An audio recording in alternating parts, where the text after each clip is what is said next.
भाई बड़ी देरी से ही सही, लेकिन कांग्रेस के दिग्गजों ने एक बात अब खुले मन से जनता के सामने माननी शुरू कर दी है। कांग्रेस के टॉप लीडर्स ने स्वीकार कर दिया है कि पिछले यानी साल 2019 के विधानसभा चुनाव में कांग्रेस ने टिकट वितरण में बेहद गलतियां की थी। हालांकि इस बात जनता तो पिछले 5 साल से कहती आ रही है, लेकिन कांग्रेस के बड़े नेता इसे जानते हुए भी खुले मंच पर स्वीकार करने से हिचक रहे थे।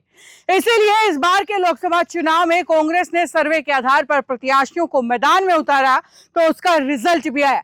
राहुल गांधी की सोच के अनुसार युवाओं, महिलाओं, ओबीसी, बीसी सभी वर्ग को टिकट दिए गए। अब कांग्रेस विधानसभा चुनाव में भी इसी फॉर्मूले को लागू करने की तैयारी कर रही है। वहीं कांग्रेस की पूर्व प्रदेशाध्यक्ष कुमारी सैलजा भी मंच से कई बार कह चुकी हैं कि सर्वे के आधार पर उन चेहरों को ही टिकट मिलेगी जो जिताऊ होंगे, जिसमें नए चेहरे भी शामिल होंगे। दरअसल जिस तरह से राहुल गांधी ने युवा कांग्रेस में पदाधिकारियों के चुनाव में वोटिंग सिस्टम को लागू कर जमीनी स्तर के नेताओं को उभरने का अवसर दिया था, उसी तरह अब वो युवाओं को मौका देना चाहते हैं। इसी आधार पर युवा कांग्रेस के कई नेताओं को देश भर में अलग अलग लोकसभा सीट पर टिकट मिली थी, और अगर हरियाणा विधानसभा में भी फिर से यही हुआ तो बरवाला के युवा चेहरे कृष्ण साथरोड को टिकट मिलना लगभग तय है। बता दें कि युवा कांग्रेस के प्रदेश उपाध्यक्ष कृष्ण साथरोड बरवाला की सीट पर तगड़े दावेदार हैं।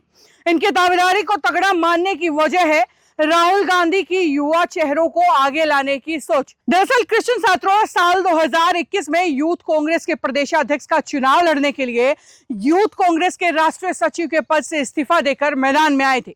परिणाम के तौर पर चुनाव जीतकर दिव्यांशु बुद्धिराजा यूथ कांग्रेस में प्रदेशाध्यक्ष बन गए और कृष्ण साथरोड 3 लाख से अधिक वोटों के साथ दूसरे नंबर पर रहते हुए युवा कांग्रेस के प्रदेश उपाध्यक्ष। दिव्यांशु बुद्धिराजा को कांग्रेस ने करनाल में पूर्व सीएम मनोहर लाल खट्टर के सामने लोकसभा का चुनाव लड़वाया था। इसी आधार पर हम मान रहे हैं कि युवा कांग्रेस के प्रदेश उपाध्यक्ष को विधानसभा में जरूर उतारा जाएगा। राहुल गांधी की सामान्य घरों के युवाओं को राजनीति में आगे बढ़ाने की नीति ही कृष्ण साथरोड की टिकट का सबसे बड़ा आधार बन सकती है। बहरहाल कांग्रेस की राष्ट्रीय महासचिव कुमारी सैलजा के करीबियों की लिस्ट में शामिल कृष्ण साथरोड के बारे में बात करें तो साल 2004 में इन्होंने अपने करियर की शुरुआत छात्र राजनीति से की थी। 6 साल तक एनएसयूआई में अलग अलग पदों पर काम करने के बाद इन्होंने साल 2010 में अपना पहला चुनाव लड़ा और बरवाला विधानसभा से चुने हुए उपाध्यक्ष बने। फिर 2012 में बरवाला विधानसभा से युवा कांग्रेस के चुने हुए अध्यक्ष, 2016 में वोटिंग सिस्टम से यूथ कांग्रेस के प्रदेश महासचिव और फिर 2020-21 में यूथ कांग्रेस के राष्ट्रीय सचिव बने। कुल मिलाकर कह सकते हैं कि साधारण किसान के घर से आने वाले इस युवा ने स्टेप बाय स्टेप अपना सफर तय किया है। राजनीति में हर एक पड़ाव पर बहुत कुछ सीखा है। बता दें कि कृष्ण साथरोड ने यूथ कांग्रेस संगठन की राजनीति के साथ साथ जनसेवा की राजनीति भी की है। साल 2016 में अच्छे खासे मार्जिन से जीतकर हिसार से जिला पार्षद बने कृष्ण साथरोड ने अपने वार्ड के गांव-गांव में पीने के पानी, शिविर, बरसाती पानी की निकासी, युवाओं के लिए खेल मैदान, खेल का सामान, गांव में गलियों का निर्माण, सड़कों का निर्माण, खेतों के रास्ते पक्के कराने, ट्यूबवेल कनेक्शन लगवाने जैसे कामों में सभी 30 पार्षदों से बढ़िया काम करवाकर लोगों की खूब वाहवाही लूटी थी।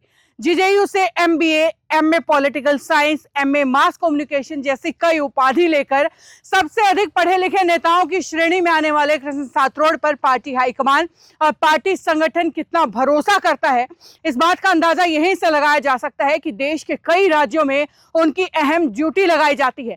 फिर बात चाहे 2014 के लोकसभा चुनाव में यूपी के अमेठी की हो, 2015 में दिल्ली के विधानसभा चुनाव की हो, 2016 में पंजाब विधानसभा चुनाव की हो, 2017 में गुजरात विधानसभा चुनाव की हो, या फिर साल 2020-21 में यूथ कांग्रेस के इंचार्ज के तौर पर उत्तराखंड चुनाव संभालने की हो।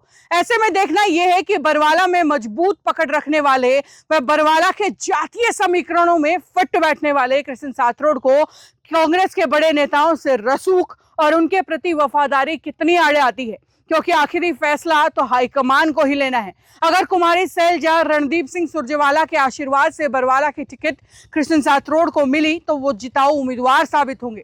वैसे इस बारे में आपकी राय क्या है, कमेंट बॉक्स में लिख करके बताइए और इसी तरीके की राजनीतिक दांव पेच को जानने के लिए देखते रहिए सिटी बिग न्यूज। नमस्कार।